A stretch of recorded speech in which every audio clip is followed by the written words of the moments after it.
আমি স্মরণ করছি ৭১ এবং ২৬-এর গণ আন্দোলনে বীর শহীদদের প্রতি আমি শ্রদ্ধা ভরে স্মরণ করছি। আমাদের শরীয়তপুর ৩-এর কৃতি সন্তান যারা আমাদের ছেড়ে চলে গেছেন, আমাদের সেই প্রিয় আজকের অনুষ্ঠানের সভাপতি জনাব কামালউদ্দিন সাহেবের পিতা সিরাজ মিয়া সাহেবকে আমি শ্রদ্ধা ভরে স্মরণ করছি।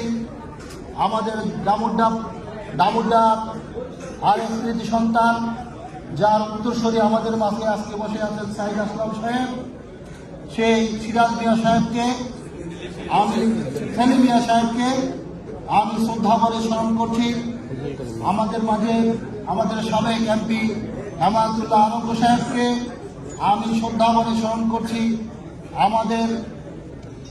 আমি আপনারা অন্যভাবে নেবেন না, আমি একটা নাম ঘোষণা বলতে চাই, না বললে আমাদের নিজেদের প্রতি অকৃতজ্ঞ মনে হবে। সেই আওয়ামী লীগের এমপি আব্দুর রাজ্জাক সাহেবকে আমি শ্রদ্ধা ভরে স্মরণ করছি।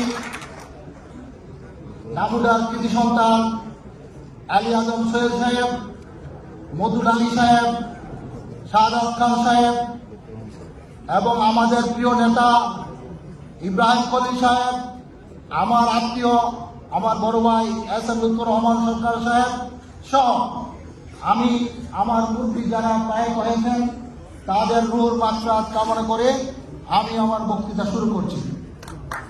প্রিয় ভাইরা, আজকে আমি আপনাদের সামনে দাঁড়িয়েছি। আমি 2018-তে আপনাদের মাঝে গিয়েছিলাম। আমাকে